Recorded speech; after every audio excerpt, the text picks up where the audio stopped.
Ces interactions sont à la base de nombreux processus physiques et chimiques.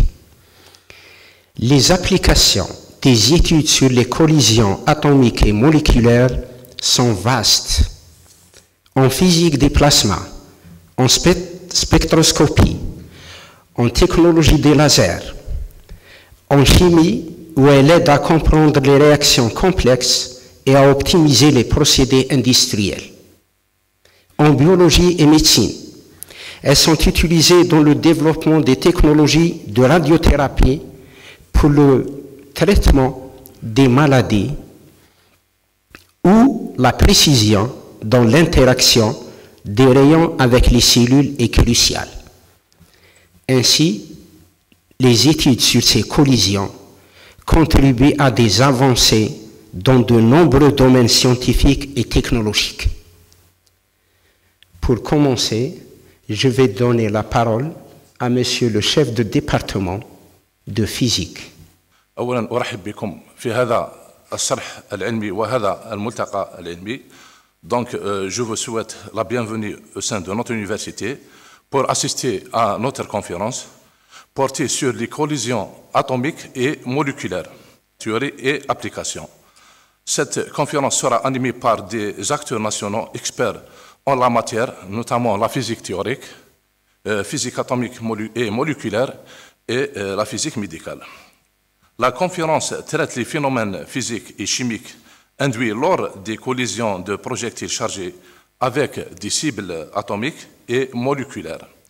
L'objectif principal de la conférence est de permettre donc l'échange d'informations entre les chercheurs dans ce domaine. Applications biomédicales donc, seront considérées en priorité. Cela permettra de réunir la communauté des chercheurs en physique atomique et moléculaire, en particulier ceux qui travaillent dans le domaine des collisions de particules chargées avec les cibles atomiques et moléculaires. L'intérêt sera principalement donc, porté sur les recherches au niveau théorique et expérimental, en particulier sur les molécules donc, composant la matière biologique qui sont devenues des domaines d'études stratégiques dans les diverses applications telles que la radiothérapie en médecine. Donc tout d'abord, je remercie l'assistance ici présente pour cette cérémonie d'ouverture. Donc je tiens à rappeler brièvement que concernant les collisions, toutes les informations au niveau microscopique sont obtenues à partir des expériences de collision, soit au niveau atomique, au niveau nucléaire ou bien au niveau beaucoup plus fondamental. D'ailleurs,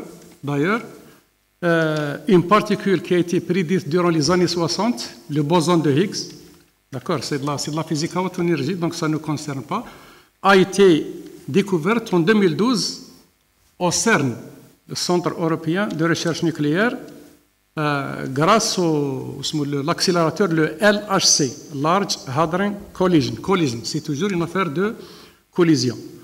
En ce qui nous concerne, nous nous intéressons aux collisions au niveau atomique et moléculaire.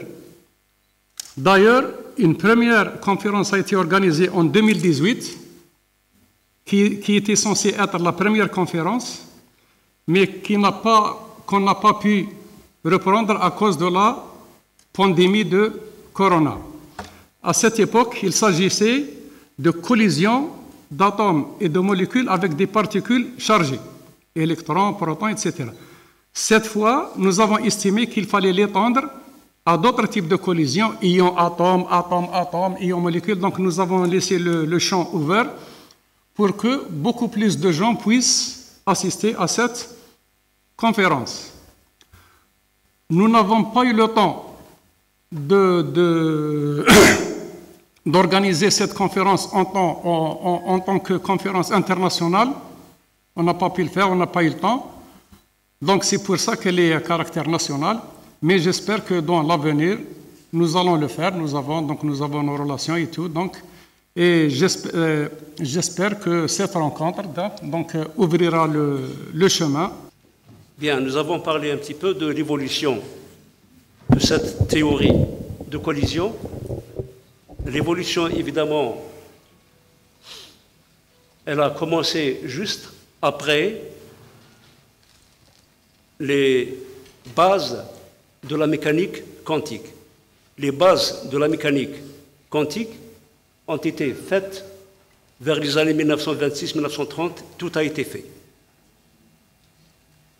Les collisions, proprement dites, entre les électrons, je parle juste des électrons, avec les atomes et les molécules, ont commencé à voir le jour après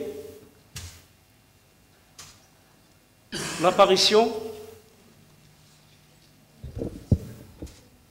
de la théorie quantique de l'électrodynamique. L'électrodynamique quantique. Et là, les chercheurs commencent à poser les premières bases sur les collisions et théoriques et expérimentales.